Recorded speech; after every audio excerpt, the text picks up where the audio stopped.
हाय gateway classes के technical communication के इस लेक्चर में मैं शिवानी अग्रवाल अपने सभी व्यूअर्स का हार्दिक स्वागत करती हूँ। आज के टॉपिक है सेंटेंस। इस टॉपिक में हम पढ़ने जा रहे हैं वीडियो के थ्रू पार्ट्स ऑफ सेंटेंसेस क्या हैं, टाइप्स ऑफ सेंटेंसेस क्या हैं, एलिमेंट्स ऑफ सेंटेंसेस क्या हैं and requisitions of writing good sentences. These are the topics, subtopics that we are going to discuss in this particular video. So without taking much of your time, let us start the video of the day and हमारा topic है sentence. तो sentence क्या होता है basically? अगर हम बात करें सेंटेंस की तो सेंटेंस एक ग्रुप ऑफ वर्ड्स है दैट मेक्स कंप्लीट सेंस। मतलब ऐसा ग्रुप ऑफ वर्ड्स जो कंप्लीट सेंस बना रहा है, जो कंप्लीट सेंस दे रहा है, that is called a sentence.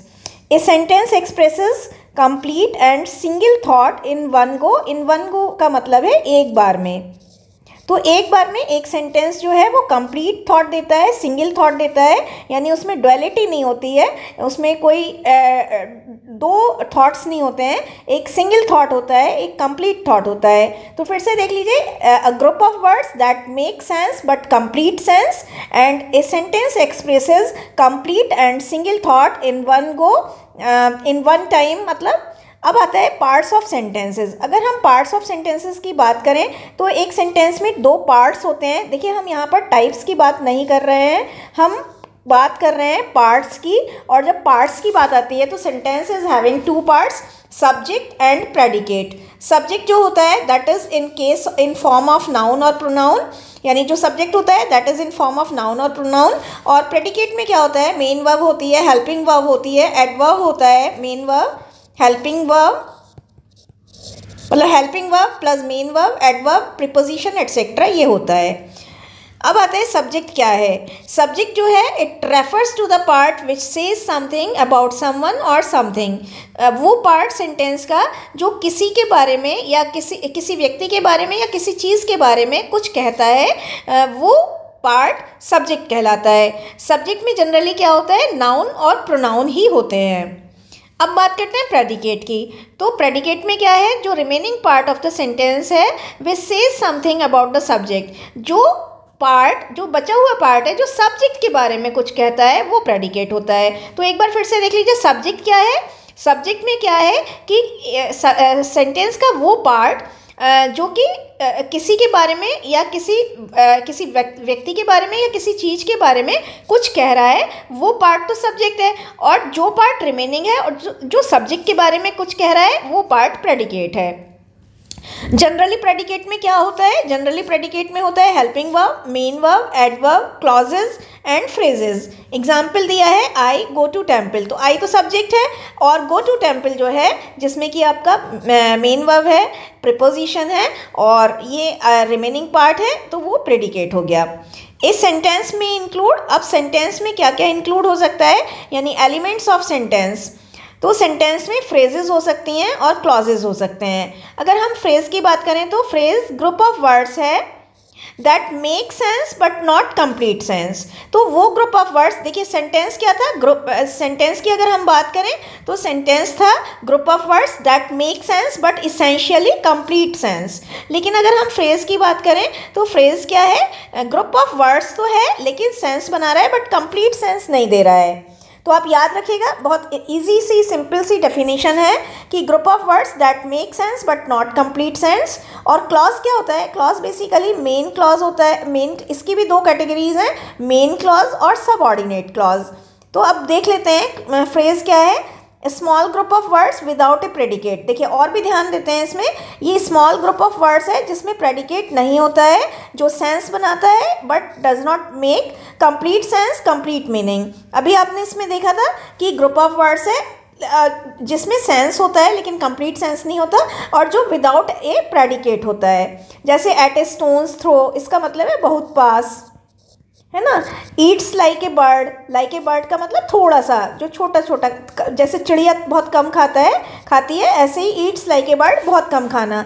In pink का मतलब है इन हेल्दी स्प्रेड्स, इन हैप्पीनेस, है ना, इन healthy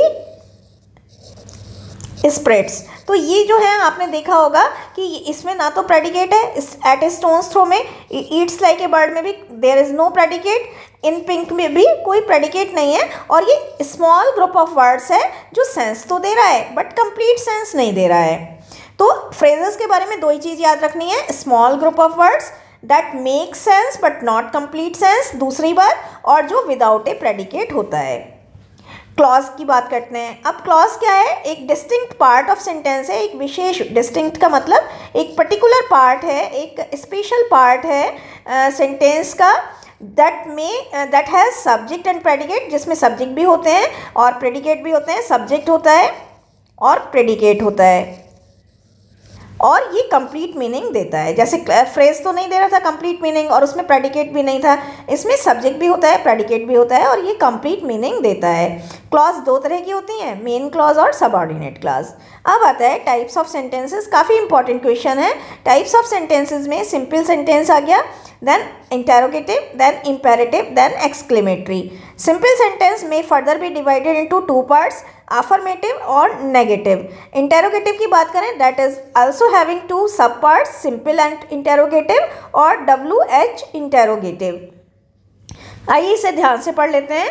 simple sentences, simple sentences वो उस काइंड के सेंटेंसेस होते हैं that makes complete and clear sense in one go, एक बार में जो कंप्लीट और क्लियर सेंस देते हैं। सिंपल सेंटेंस को फर्दर बाइफरकेट कर सकते हैं। बाइफरकेट का मतलब दो भागों में बांटना। तो एक नया वर्ड दे रही हूँ, दो भागों में डिस्ट्रीब्यूट करना, बांटना, तोड़ना। डिवाइडेड इनटू टू पार्ट्स ना लिखकर, डिवाइडेड इनटू टू पार्ट्स ना लिखकर इस पूरे की जगह एक छोटा सा वर्ड बाइफरकेटेड हम यूज़ कर सकते हैं। तो सिंपल सेंटेंस को बाइफरकेट कर सकते हैं हम अफर्मेटिव में और नेगेटिव में। अगर तीन भागों में होता तो उसके लिए ट्राइफरकेटेड आता है। मैं आपकी सरप्लस नॉलेज आपको दे रही हूँ। ट्राइफरकेटेड का मतलब है तीन भागों में बांटना। तो फिलहाल हम बात कर रहे हैं सिंपल सेंटेंसेस की, जो कंप्लीट और क्लियर सेंस एक ही बार में देते हैं। उसके भी दो भाग हैं, अफर्मेटिव और नेगेटिव। अफर्मेटिव क्या है? It is a kind of sentence which makes comment in positive. तो कमेंट बनाता है, स्टेटमेंट देता है, लेकिन किस में देता है? पॉजिटिव में देता है। और it comes as an acceptance of things. इसमें दो वर्ड आपको याद रखने हैं कि सेंस कंप्लीट, मतलब सेंस जो है, कमेंट जो दे रहा है वो पॉजिटिव सेंस में दे रहा है और ये किसी भी चीज़ का एक्सेप्टेंस है, किसी भी चीज़ की स्वीकृति है, किसी भी चीज़ का को स्वीकार करना है। For example, I am going to play cricket, you may go, है ना, यू मे डू दिस। तो I am going to play cricket, ये एक्सेप्टेंस दे रहा है चीज़ों की। अब नेगेटिव सेंटेंसेस में, जैसे इसमें अफर्मेटिव में एक तो पॉजिटिव सेंस देता है और एक्सेप्टेंस ऑफ थिंग्स होता है, नेगेटिव में डिनायल ऑफ समथिंग। डिनायल का मतलब होता है इनकार, है ना, denial of something, denial of some order that you are not agreeing with, जिससे आप सहमत नहीं हैं। तो नेगेटिव सेंटेंसेस में सेंटेंसेस जो होते हैं वो किसी चीज़ का, किसी भी चीज, something, it is the denial of something, it is the denial of some order that you are not agreeing with, that you are not accepting that. For example, I am not coming to meet you, है ना। In negative sentences there is, अब negative sentences में भी क्या होता है? Disagreement होता है, डिनायल होता है, डिसअप्रूवल होता है और क्या होता है? अपोजिशन होता है। ठीक है, तो फिर से देख लीजिए आप, डिनायल ऑफ समथिंग होता है, डिनायल ऑफ सम ऑर्डर होता है जिससे हम सहमत नहीं होते हैं, जिसको हम एक्सेप्ट नहीं कर रहे होते हैं, और क्या क्या होता है नेगेटिव में? डिसएग्रीमेंट, डिनायल, डिसअप्रूवल और अपोजिशन। ये कीवर्ड्स हैं जो आप याद रखेंगे। और इस तरह से आप देखिए, आप पूरे आंसर में आपको ये देखना है कि हमने आंसर को किस तरह से ऑटो रीडेबल बनाया है। ऑटो रीडेबल बनाना टेक्निकल कम्युनिकेशन या ह्यूमन वैल्यूज़ के कोर्स में बहुत ज़रूरी है। वो इसलिए ज़रूरी है क्योंकि AKTO की जो कॉपी चेकिंग होती है वो बहुत ही ब्लाइंड चेकिंग होती है और उसमें आपको अपनी कॉपी को इस तरह से रिप्रेजेंट करना है कि ऑटो रीड हो जाए, आदमी ना भी पढ़ना चाहे, इवैल्यूएटर ना भी पढ़ना चाहे तो उसकी नज़र चली जाए और आपका आंसर ऑटो रीड हो जाए। अब आप इसने देखा होगा आपने इसमें कि हर चीज़ मैंने ऑटो रीड करके बनाई है। देखो इस बच्चे का लिखने का ढंग देखिएगा आप, ये हमारी विदुषी सावंत की कॉपी है और इसमें देखिएगा हर चीज़, यहाँ पर अगर हमने पार्ट्स ऑफ सेंटेंस भी लिखा तो वो ऑटो रीडेबल है। एक छोटा सा चार्ट बना देंगे आप। इसी तरह से हमने जब यहाँ दिखाया सब्जेक्ट में क्या क्या हो सकता है, नाउन प्रोनाउन हो सकता है, यहाँ पर हमने एलिमेंट भी बनाए तो फ्रेजेस को अलग से डिफाइन करा, क्लास को अलग से डिफाइन करा। तो इसका आप आंसर देने का ढंग जरूर देखिएगा। ये जो चार्ट बनाया फ्लो चार्ट, इसमें सिंपल सेंटेंसेस के 2 पार्ट हैं, इंटरोगेटिव के फिर से 2 पार्ट हैं, तो ये ऑटो रीड हो गया आपका। अगर वो नहीं भी करना चाहेगा, इग्नोर भी करना चाहेगा, तो भी चीज़ें आपको आप वो पढ़ ही लेगा, आप उसको पढ़वा रहे हैं ज़बरदस्ती। तो बहरहाल हम बात कर रहे थे नेगेटिव की। नेगेटिव में डिसअप्रूवल होता है, डिनायल होता है, डिसअप्रूवल होता है, डिसएग्रीमेंट होता है और अपोजिशन होता है। और अफर्मेटिव में क्या था, पॉजिटिव होता है और एक्सेप्टेंस होता है किसी चीज़ का।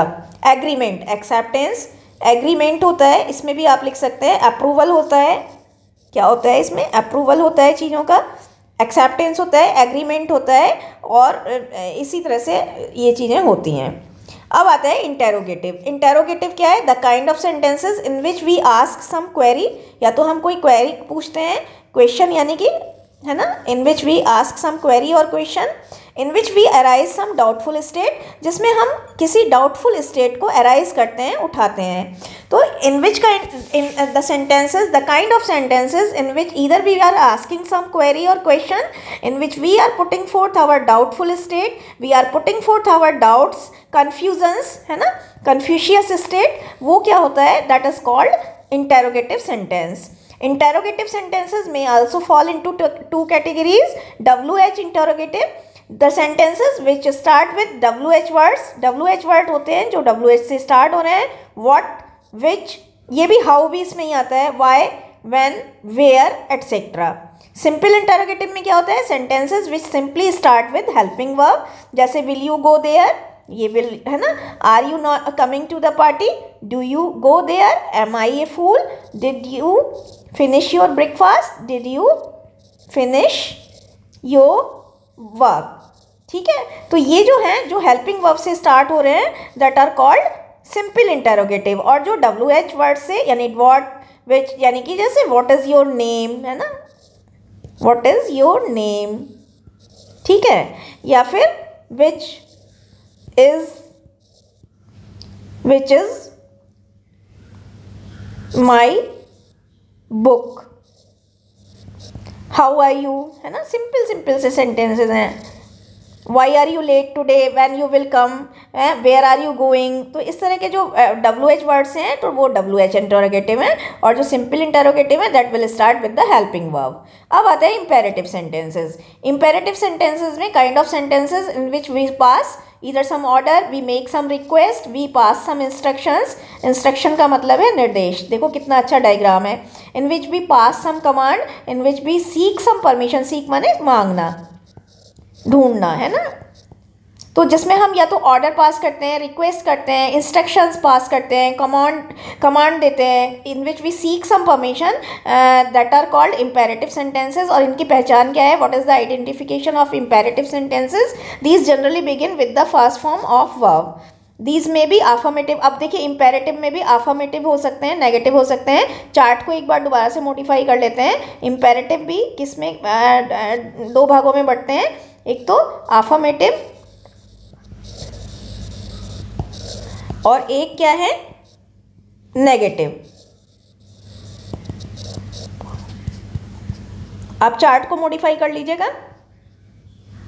तो इसमें फर्स्ट फॉर्म ऑफ वर्ब आती है। और अफर्मेटिव में क्या है, जिसमें सिंपल सेंस देते हैं, यानी पॉजिटिव सेंस देते हैं। इसमें हम क्या सेंस दे रहे हैं, पॉजिटिव सेंस दे रहे हैं, यानी कि चीज़ों का एक्सेप्टेंस है, ऑर्डर एक्सेप्टेंस है, या फिर अप्रूवल है। जैसे go to your bed, order दे रहे हैं। नेगेटिव में क्या होता है, हम कुछ डिनायल करते हैं, कुछ हम नेगेटिव ऑर्डर दे, मतलब सॉरी, नेगेटिव में हम जो है नेगेटिवली और डिनायल देते हैं। जैसे do not plug flowers, negatively order देते हैं, डू नॉट मेक नॉइज, है ना, डू नॉट मेक नॉइज। तो फिर से एक बार देख लेते हैं। इंपेरेटिव में क्या है, it is a kind of sentences in which either we pass some order, make some request, pass some instructions, pass some commands, और pass some or seek some permission. But these also may be having of 2 categories. Affirmative, in which we simply give the order or request in positive sense, and negative, in which we pass some order in negative sense. Exclamatory आता है 4th kind का। इस kind की sentences में हम exhibit करते हैं। Exhibit का मतलब है प्रदर्शित करना, यानी शो करना। इन विच वी शो, क्या शो करते हैं, एक्साइटमेंट, सारो, in which we show the state of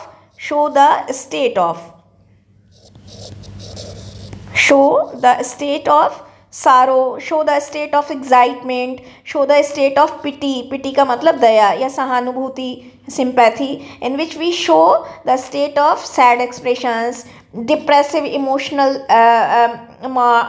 marks. For example what A movie, इसमें एग्जाइटमेंट, खुशी आ रही है. हाउ ग्रेट यू आर, कितने महान हो आप. हुर्रा, वी वॉन, तो ये है हमारा excitement. How horrible our English teacher is, इसमें थोड़ा सा सैड है.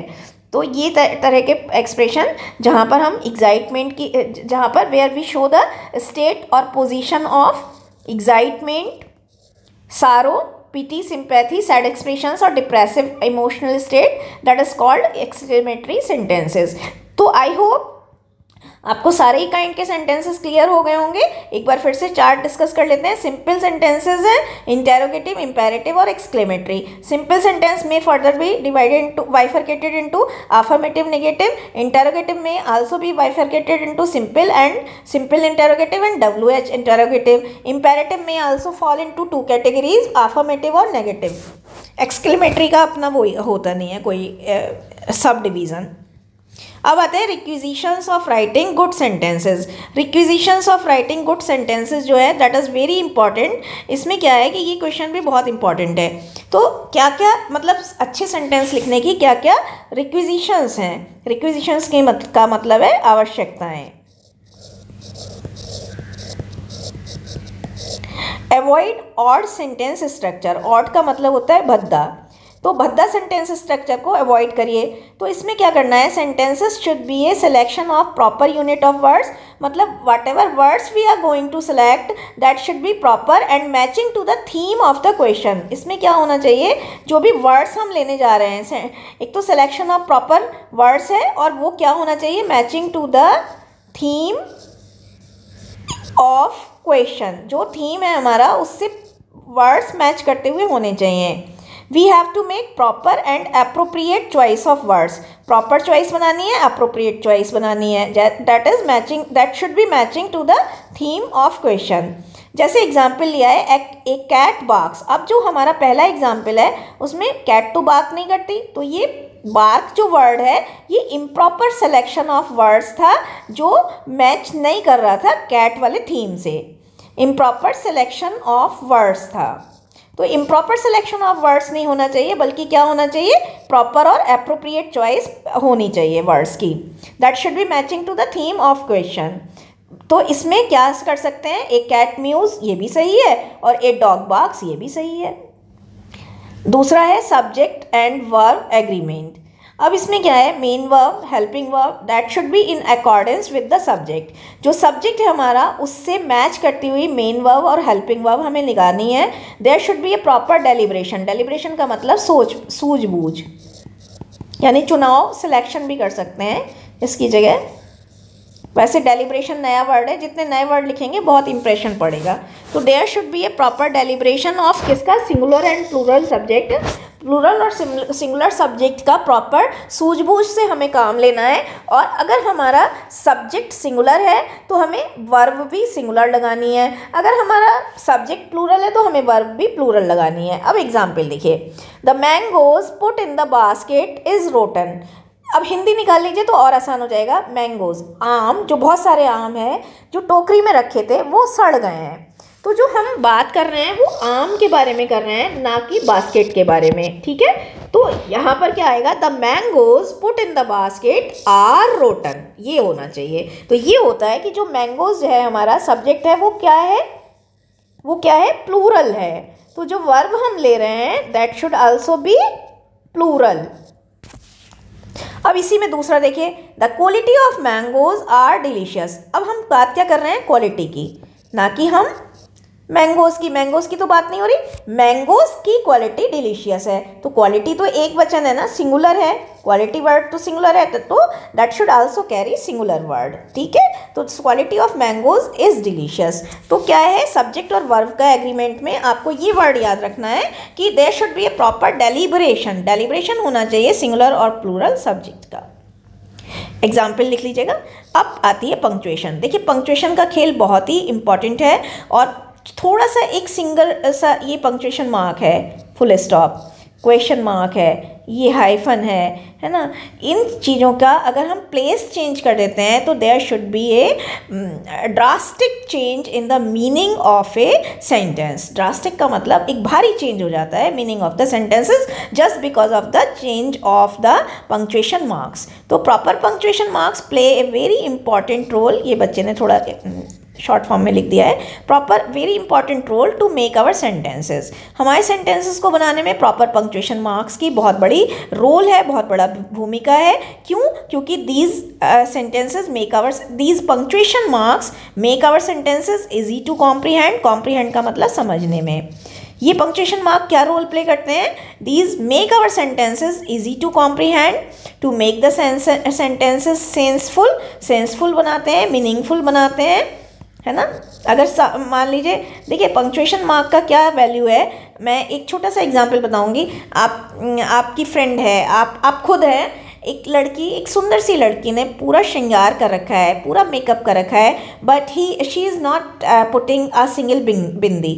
अगर उसने बिंदी नहीं लगा रखी है तो कितना इनकम्प्लीशन लगता है। ये एक लड़की है, देखो मुझे आता नहीं है अच्छे से बनाना, इसने अगर बिंदी नहीं लगा रखी है तो कितनी वो बुरी सी लगेगी। और अगर कितना भी आपने मेकअप, बिल्कुल भी बहुत लाइट सा मेकअप है, बट आपने एक छोटी सी पतली सी प्यारी सी बिंदी लगा ली तो आपकी ब्यूटी कितनी सज जाती है, आप कितने सुंदर लगने लगते हैं। तो बस वही रोल जो बिंदी प्ले करती है एक लड़की के श्रृंगार में, एक लड़की के मेकअप में, उसकी ब्यूटिफिकेशन में, सिमिलरली पंक्चुएशन मार्क भी एक सेंटेंस को ब्यूटिफाई करने में बिंदी का काम करते हैं। आप लिख सकते हैं इसमें हिंदी में भी, पूरा मत हिंदी में लिखना वरना आप तो मुझे मतलब आप फिर बाद में मुझे ब्लेम करेंगे, लेकिन आप ये चीज़ लिख सकते हैं एक ऐसे करके कि जिस तरह से किसी महिला के श्रृंगार में बिंदी की उपयोगिता होती है, इसी तरह से पंक्चुएशन मार्क्स भी इम्पॉर्टेंट हैं। तो बेसिकली पंक्चुएशन मार्क का क्या प्लेस है? ये सेंटेंस को कॉम्प्रीहेंड करने में ईजी बनाते हैं, and these make the sentences senseful and meaningful. To beautify the sentences, sentence को ब्यूटिफाई करते हैं। Sentences should always begin with capital letter and ends with proper punctuation marks. वो ये हो सकता है, ये हो सकता है, ये हो सकता है, या ये हो सकता है। पंक्चुएशन मार्क्स इन्फॉर्म करते हैं रीडर को। अब देखिए रोल ऑफ पंक्चुएशन मार्क्स है, इंपॉर्टेंस ऑफ पंक्चुएशन मार्क्स है। अगर शॉर्ट क्वेश्चन में आता है तो यहाँ से आप उठा लेंगे। पंक्चुएशन मार्क्स क्या करते हैं? Inform the reader when our sentence is going to over, जहाँ पर कि हमारा सेंटेंस कब फिनिश होने जा रहा है, पूरा होने जा रहा है, कंप्लीट होने जा रहा है, ओवर होने जा रहा है। तो when our sentence is going to be over, this is informed by punctuation marks. और प्रॉपर पंक्चुएशन मार्क क्या करते हैं? Help the reader to identify the mood, tone and note of the said sentence. कहे हुए sentence के mood, tone और note को भी बताने में मदद करते हैं। अब जैसे ये है मनु कम हेयर, जब हमने मनु के बाद एक्सक्लेमेशन का साइन लगा दिया तो इसका मतलब हो गया मनु इधर आओ, यानी हम मनु को बुला रहे हैं। अब अगर हमने ये पंक्चुएशन मार्क्स कुछ भी नहीं लगाया, मनु कम्स हेयर, और यहाँ पर लगाया हमने पंक्चुएशन मार्क, तो इसका क्या मतलब हो गया? मनु यहाँ आता है। अब इसमें हो गया डज मनु कम हेयर, ये वाला पंक्चुएशन मार्क का क्या मतलब हो गया? क्या मनु यहाँ आता है? Manu please come here, Manu के बाद हमने अगर प्लीज़ लगा लिया और यहाँ पर वो लगाया तो प्लीज़ यहाँ हमने कैपिटल से शो कर दिया, तो इसका मतलब है मनु जरा प्लीज़ यहाँ आना। तो सारे सेंटेंसेस में आपने देखा होगा कि जो भी पंक्चुएशन मार्क का प्लेस और पोजीशन चेंज करने से हमारा मीनिंग में ड्रास्टिक चेंज हो जाता है। तो पंक्चुएशन मार्क का क्या वैल्यू है कि make our sentences easy to comprehend, make our sentences senseful and meaningful, to beautify the sentences, inform the reader when our sentence is going to be over, and just identify these help the reader to identify the mood, tone and note of the sentence. अब आता है चौथा requisition है, fourth requisition है length of a sentence. देखिए length of sentence बहुत role play करती है। जब हमारा सेंटेंस जो है वो मॉडरेट लेंथ का होना चाहिए, एवरेज लेंथ का होना चाहिए, neither too short not too long, ना तो बहुत लंबा ना बहुत शॉर्ट होना चाहिए। और एक बात और है, if a sentence is going to be extra ordinarily long and lengthy, अगर बहुत ज़्यादा लेंदी है तो क्या है इसको, it is it is better to break the sentences, it is better to bifurcate the sentences or trifurcate or even trifurcate the sentences. Break the sentences into two or more than or even three sentences. It is better to bifurcate or trifurcate the sentences. यानी दो भागों में बांट लो या तीन भागों में बांट लो. There should not be any dangling modifiers, no obscurity in our sentences. कोई डेंगलिंग मोडिफायर नहीं होने चाहिए. डेंगलिंग मोडिफायर का मतलब है कोई शेकिंग मोडिफायर, यानी झूलते हुए यानी ना जो ग्रामेटिकल मिस्टेक नहीं होनी चाहिए. और ऑब्सक्यूरिटी का मतलब है भद्दापन, यानी ऑकवर्डनेस नहीं होनी चाहिए, जैसे हमने शुरू वाले में बताया था. तो और बेसिकली 18 से there should be 18 to 25 words in an ideal sentence. तो देखिए सेंटेंस के बारे में भी बहुत सारी चीज़ें हैं. Length of a sentence matter करती है. Average length, neither too long not too short. If a sentence is going to be extra ordinarily long lengthy, तो it is better to bifurcate और ट्राइफरकेट इट. बाइफरकेट मतलब two भागों में बांटना, दो भागों में बांटना, और इवन ट्राइफरकेट इट, है ना, दो भागों में बांटना, और ट्राइफरकेट का मतलब तीन भागों में बांटना. डेंगलिंग मोडिफायर नहीं होने चाहिए, ऑब्सक्यूरिटी नहीं होने चाहिए, and 18 to 25 words there should be in an ideal sentence. अब आता है create periodic sentences. Periodic sentences में क्या होता है, these begin with dependent clause and ends कैसे होते हैं, इंडिपेंडेंट क्लॉज से होते हैं. For example, I am going to temple but I will return late. I am going to temple, ये क्या है, ये डिपेंडेंट क्लॉज है, इससे शुरू हुआ. और but I will return late, ये इंडिपेंडेंट क्लॉज है, इससे ख़त्म हो गया. तो पीरियोडिक सेंटेंस में सेंटेंसेस डिपेंडेंट क्लॉज से शुरू होने चाहिए और एंड्स किससे होने चाहिए, इंडिपेंडेंट क्लॉज से, जैसे कि हमने एग्जाम्पल दिया. बहुत आसान सा है.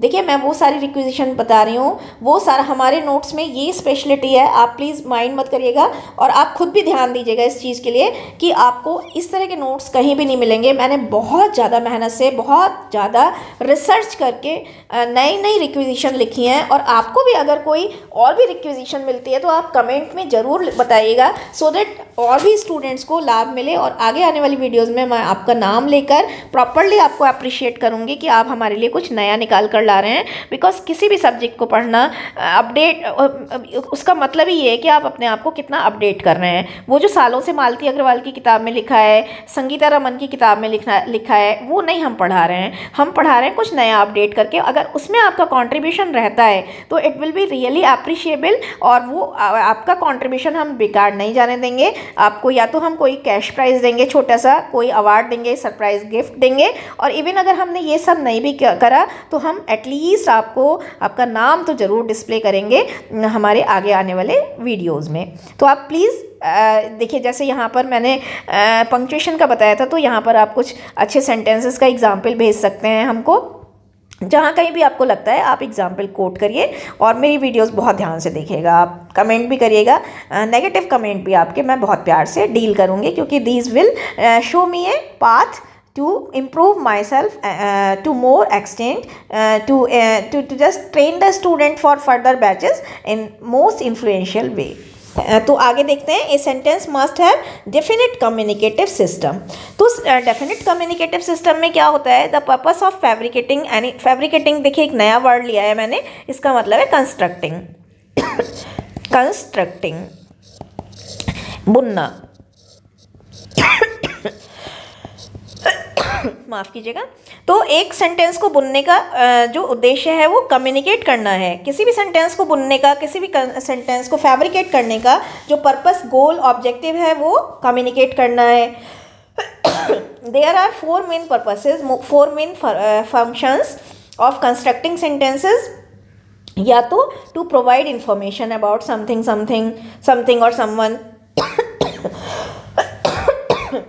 एग्जाम्पल है, she is bright student among all the 42 students. या फिर मतलब पहला तो हो गया इन्फॉर्मेशन देना. चार्ट बना सकते हैं इस तरह से, कुछ और भी चार्ट्स आप बनाकर भेजिएगा. टू फाइंड और आस्क फॉर इंफॉर्मेशन. कभी कभी आपको क्या करना होता है, टू सीक सम इंफॉर्मेशन. कभी कभी आपको कोई इन्फॉर्मेशन मांगनी होती है, जैसे who is the bright student among all 42. कभी कभी आपको क्या करना होता है, to ask someone to do something. किसी से आपको कुछ करने के लिए कहना होता है, किसी को ऑर्डर देना होता है, रिक्वेस्ट करनी होती है. Manu go there, please call me. और कभी कभी आपका क्या उद्देश्य होता है, to express feeling, excitement and attitude, mood, tone, है ना, ये सब, जैसे how cute the baby is, है ना। तो hence there are definite purposes of constructing a particular sentence. तो ये कुछ हमारी रिक्विजिशन थी। एक बार फिर से ओवरव्यू कर लेते हैं। हमने बताया कि सेंटेंस क्या है, हमने फिर बताया कि सेंटेंस जो है उसके पार्ट्स क्या होते हैं, 2 पार्ट होते हैं, और टाइप कितने हैं, 4 पार्ट्स हैं जिनके कुछ सब पार्ट्स हैं। तो इस तरह से एलिमेंट कितने हैं, फ्रेज और क्लॉजेज हैं एलिमेंट। और फिर उसके बाद हमने बताया था आपको टाइप्स ऑफ सेंटेंसेस। तो टाइप्स ऑफ सेंटेंसेस में सिंपल के 2 भाग हो गए, अफर्मेटिव और नेगेटिव। फिर इंटरोगेटिव के भी 2 भाग हो गए, यानी कि सिंपल इंटरोगेटिव और WH इंटरोगेटिव। फिर इम्पेरेटिव था, और फिर इम्पेरेटिव में अफर्मेटिव और नेगेटिव। और फिर उसके बाद हमारा आया था एक्सक्लेमेटरी, और उसके बाद हमारी सेंटेंसेस को लिखने की रिक्विजिशंस हैं। तो this was the lecture of the day. I hope you would like the lecture. आपके सेशनल भी शुरू होने वाले होंगे, तो आप अपने सेशनल्स के लिए भी बहुत अच्छे से तैयारी करें। This is my request for you all. And please please please जो ये मेथड है ये आपको कैसा लगा आप बताइएगा, और उसके साथ साथ यही मेथड फॉलो करिएगा इवन इन योर सेशनल्स। और फिर देखिएगा आपके टीचर आपको कैसे अच्छे मार्क्स नहीं देते हैं। और बहुत कम मेहनत में ही आप बहुत कम लिख कर भी काम चला सकते हैं। अगर केवल आप ये चार्ट, अभी कोई एवरेज स्टूडेंट है तो उसको याद करने में बहुत आसानी रहेगी, और उसको बहुत ज़्यादा नहीं भी लिख पा रहा है, चार्ट बना के आ रहा है, तो chart are self explanatory. Chart अपने आप में सेल्फ एक्सप्लेनेटरी हैं। तो I hope you would like the video. If you like the video, kindly hit a like to Gateway Classes, and kindly encourage us by sending you expressions, impressions by messages. Thank you for watching. Have a nice time.